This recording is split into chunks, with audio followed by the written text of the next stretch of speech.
City India news Telugu. Welcome to city India news. మహిళల సంక్షేమం కోసం నిరంతరం పనిచేసేందుకు ప్రజా ప్రభుత్వం సిద్ధంగా ఉందని అన్నారు స్థానిక ఎమ్మెల్యే ఎన్ఎం శ్రీనివాస్ రెడ్డి. మహబూబ్ నగర్ మండలంలోని 165 మంది లబ్ధిదారులకు కళ్యాణ లక్ష్మి షాదీ ముబారక్ చెక్కులను ఈరోజు మహబూబ్ నగర్ ఎమ్మెల్యే క్యాంపు కార్యాలయంలో లబ్ధిదారులకు అందించి ఆయన ప్రసంగించారు. కళ్యాణ లక్ష్మి షాదీ ముబారక్ వల్ల బీద బడుగు బలహీన వర్గాల వారికి ఎంతో ఉపయోగకరంగా ఉంటుందని, ఆర్థికంగా పేద కుటుంబానికి ఆసరాగా ఉంటుందని, రాష్ట్ర ప్రభుత్వం అందించే ఈ పథకంతో ప్రజలకు మేలు జరుగుతుందని చెప్పారు. ఆడబిడ్డ అంటేనే ఇంటికి మహాలక్ష్మి అని, వారిని కడుపులో పెట్టుకుని చూసుకోవాల్సిన బాధ్యత మనపైన ఉంటుందని ఈ సందర్భంగా ఆయన చెప్పారు. షాదీ ముబారక్ కళ్యాణ లక్ష్మి చెక్కులు ఈరోజు క్యాంప్ ఆఫీస్ కార్యాలయంలో 165 మంది మహిళలకు ఇవ్వడం జరిగింది.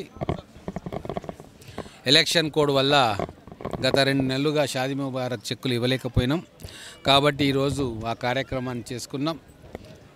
గతంలో లాగా మీ వాళ్ళ నా వాళ్ళ నీ పార్టీ నా పార్టీ అని చెప్పి కాంగ్రెస్ ప్రభుత్వం చూడట్లేదు. ఎవరు లబ్ధిదారులుగా ఎంపికైనా, ఎవరు ఎంపిక చేసినా వాళ్ళని పిలిచి ఈరోజు షాదీ ముబారక్ చెక్కులు ఇచ్చినాం. అంటే ప్రజాక్షేమం కోసం ప్రజలందరూ మా వాళ్ళే అనే భావనతోటి సేవకులుగా ఈరోజు కాంగ్రెస్ ప్రభుత్వంలో ఉన్న ప్రజాప్రతినిధులు పనిచేస్తూ ఉన్నారు.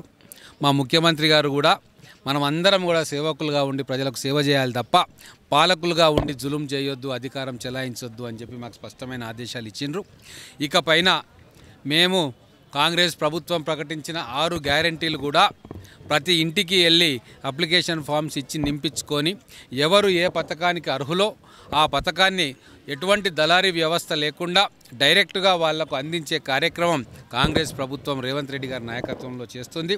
ప్రజలందరూ కూడా ఈరోజు చాలా సంతోషంగా ఏవైతే మున్సిపాలిటీలో కావచ్చు, గ్రామాల్లో కావచ్చు, ఏదైతే ప్రభుత్వ అధికారులు కౌంటర్లు ఓపెన్ చేసినరో అక్కడికి వెళ్ళి ఫామ్లను నింపి వాళ్ళు ఆ ప్రభుత్వ అధికారులకు అందజేస్తూ ఉన్నారు.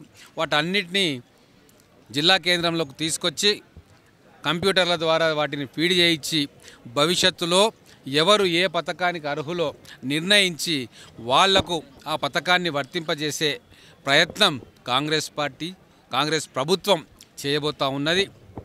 కొత్త సంవత్సరం రాబోతూ ఉంది కాబట్టి గతంలో జరిగినవన్నీ మర్చిపోదాం. ఈ కొత్త సంవత్సరంలో ప్రజా సంక్షేమం వైపు మేము అడుగులు వేస్తూ ఉన్నాం. పార్టీల భేదం లేకుండా, కులాలు మతాల ప్రస్తావన లేకుండా తెలంగాణను అభివృద్ధి బాటలో నిలిపేందుకు మా కాంగ్రెస్ ప్రభుత్వం కృషి చేస్తూ ఉంది. దీనికి ప్రజలు కూడా సహకరించాలని చెప్పి నేను కోరుతా ఉన్నాను.